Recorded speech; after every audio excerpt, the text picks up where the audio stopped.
Hi, you may know me as Evil MOfo, and welcome to Historical Documents for Fucking Retards. Today we're going to examine a little-known document called the Declaration of Independence. A lot of times people quoting the Constitution, when in all actuality they'll be quoting the Declaration. Begins with the opening paragraph. When in the course of human events, you may recognize that phrase, it becomes necessary for one people to dissolve the political bands which have connected them with another, and to assume among the powers of the earth the separate and equal station to which the laws of nature and of nature's God entitle them. A decent respect of the opinions of mankind requires that they should declare it the causes which impel them to separation. Is that not clear enough? If it isn't, tough. Here's where it gets meaty. We hold these truths to be self-evident. Well, if they're self-evident, you really don't need to go ahead and detail them, but you know what, TJ, there's a lot of knuckleheads out there, so you may want to go ahead and elaborate on that. And TJ said, well, you know, I will. He said, all men are created equal. All men. Not some men, not white guys, not, dudes wearing wigs and makeup. All men are created. If you have testicles, you are as equal as I am, because I too have testicles. Self-evident that they are endowed by their creator, whoever that creator may be, with certain unalienable rights. Not inalienable, unalienable rights. Unalienable. That among these are life, liberty, and the pursuit of happiness.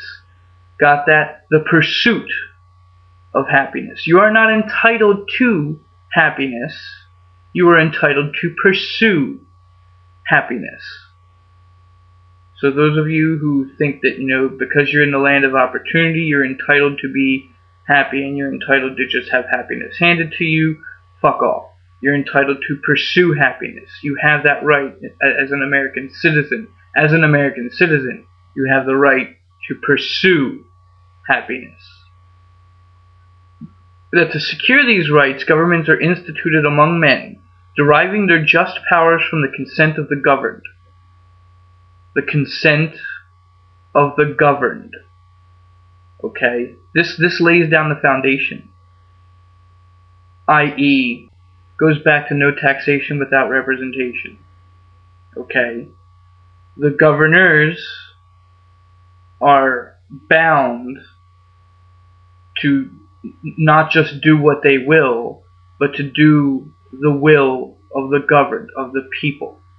Okay? That whenever any form of government becomes destructive of these ends, it is the right of the people to alter or abolish it.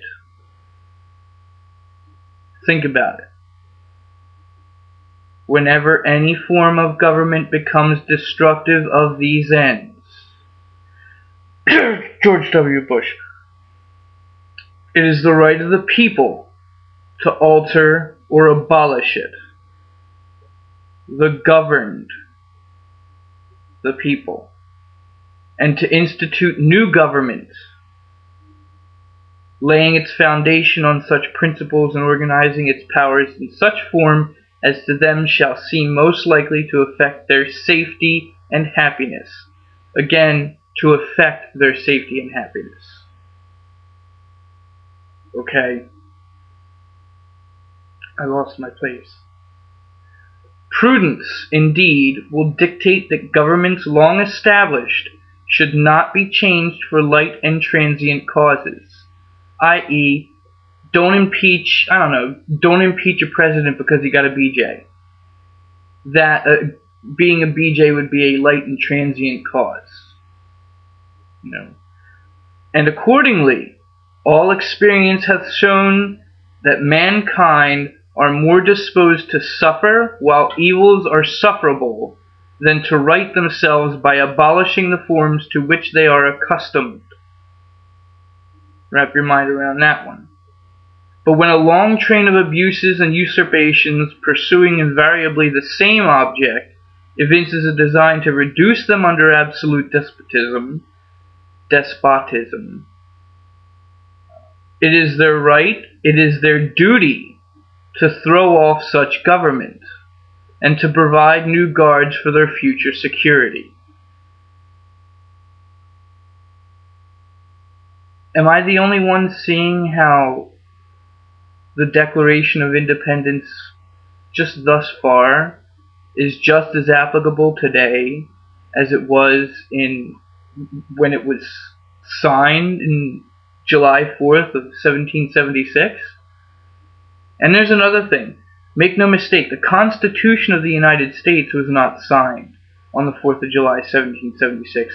It was the Declaration of Independence that was signed July 4th of 1776. Okay? That's when we declared our independence. Our forefathers decided to lay out this cause. The Declaration of Independence is a call to action. It is written so as to be read aloud in town squares. It is written to rile the masses. That was its purpose. To incite a movement against imperialism. Such has been the patient sufferance of these colonies, the 13 original colonies, and such is now the necessity which constrains them to alter their former systems of government being a monarchy. The history of the present King of Great Britain is a history of repeated injuries and usurpations, all having in direct object the establishment of an absolute tyranny over these states. Okay, this is a big to the king. To prove this, let facts be submitted to a candid world. He has refused his assent to laws the most wholesome and necessary for the public good. He has forbidden his governors to pass laws of immediate and pressing importance, unless suspended in their operation till his assent should be obtained, and when so suspended, he has utterly neglected to attend to them. Sounds like an absentee father to me. He has refused to pass other laws for the accommodation of large districts of people, unless those people would relinquish the right of representation in the legislature, a right inestimable to them and formidable to tyrants only. Does everybody get that? The king refused to pass other laws that would accommodate large districts, unless those people would acquiesce to his command, so to speak. They would relinquish the right of representation in the legislature. They would not be represented. A right inestimable to them and formidable to tyrants only. And think about that for a second. Formidable to tyrants only.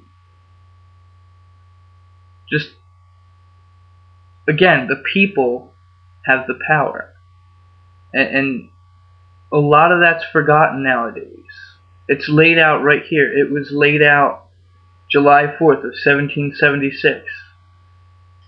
It was declared the people have the power.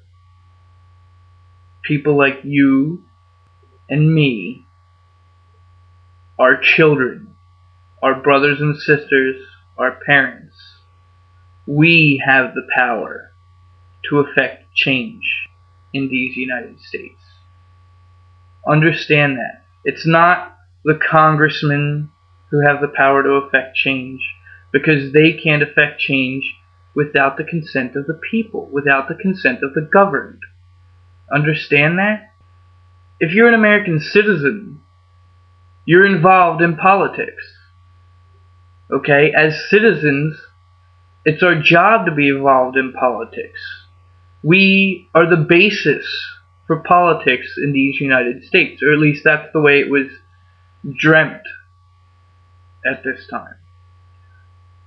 I'm going to stop the Declaration bit here, but there will be more installments of historical documents for complete fucking retards by yours truly. So stay tuned.